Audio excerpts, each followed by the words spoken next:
Dylan on Blonde, he's the rock and roller. He is the coolest version of Bob Dylan in my own brain. Blonde on Blonde kicks off with a joke and it ends with this beautiful, poetic love letter. Blonde on Blonde was the biggest for me when I was in college. Which is funny because I had it on CD, and it was like the only thing in my CD player for 6, 7 months, something like that. That album I played the hell out of that because it was meaningful. There's so many songs on that record, utter masterpieces. He's a wordsmith, clever, brilliant, incredible writer. He's part of the very fiber and texture of this country, so you're gonna get you some Bob Dylan. But I always thought Blonde on Blonde actually, for Dylan, sounded pretty slick.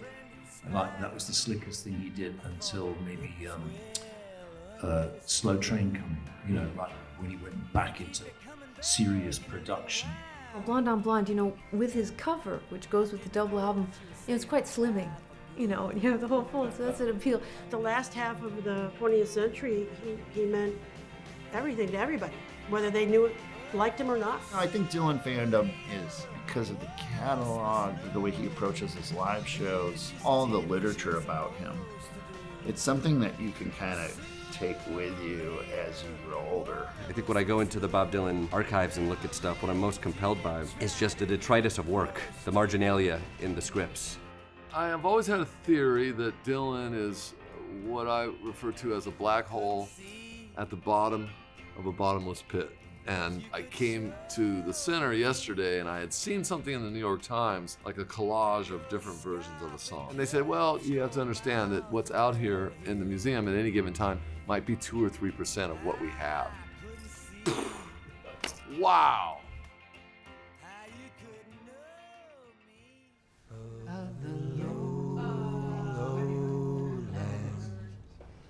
Where the sad-eyed prophet says that no man comes.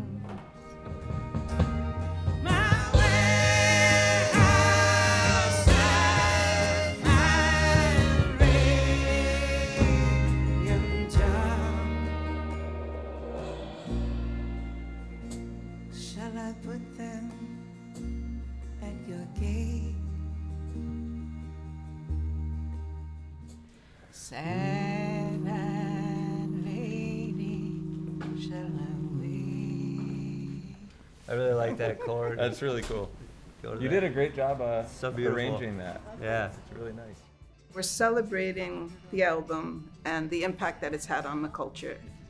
And I think it's also good to reinvent things that have existed for a long period of time. And I toured with Dylan, and I watched him every night. He didn't do the same song the same way. He's really flexible with his own material, so that almost gave me license to make some changes of my own. You don't want to compete with Bob Dylan on his song. You just want to do it your way. As someone who's Latina or Mexicana, to be invited to the celebration, you know, and to be invited to sing in Spanish also is something really sweet and I cherish, because I think that's an example of how music brings people together from different walks of life, from different musical styles, where we can come and celebrate the beautiful music of Bob Dylan.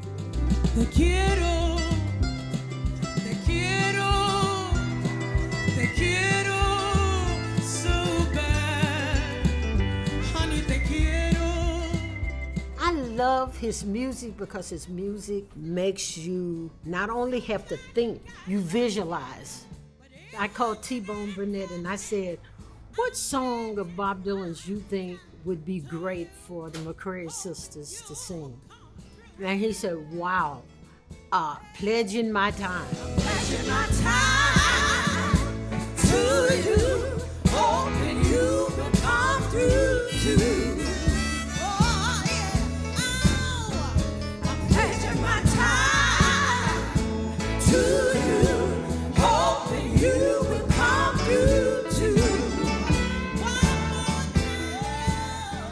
We're gonna do Visions of Johanna off of Blonde on Blonde, and that's one I played at a bar solo when I was 19. In the last couple of years, we do this weekly residency show in St. Paul, Minnesota, and we whipped out Visions of Johanna because it's just fun. And that seems like a song that we would never do harmonies on, but I did find a part of the song that I think it works. She wears them binoculars, hang from the head of a mule.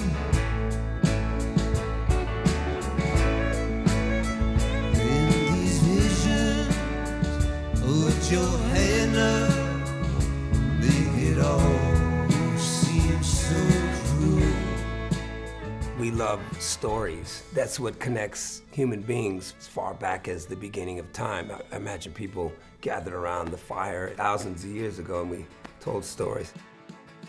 And Bob's was the voice. It's a Shakespeare of rock and roll. And I think Bob opened the door to that you can write about anything. You can write about happy things, you can write about good stuff, and you can write about more serious matters. He is this voice of your generation at such a distraught time. For him to then deliver multiple albums that divert from being this political voice, I could see myself being furious at that. I love the freedom of it now, and I understand also the burden of being a voice when perhaps that's not what you see yourself as.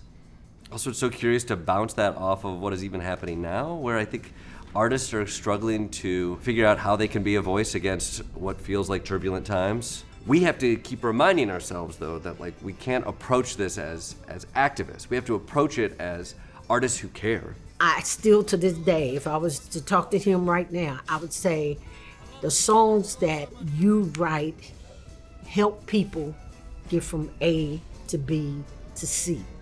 It's an evening of hope. It's a celebration of a great artist and a masterpiece. And a world where you can speak up about money and power and grift and the illusion of glory.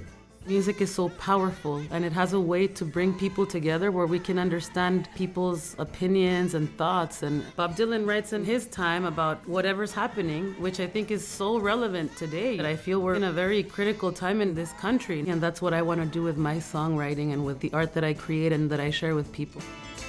So much gets lost in the shuffle in culture and music and history. Things get torn down, things get replaced, things get swept away. And it's just so nice that things are preserved.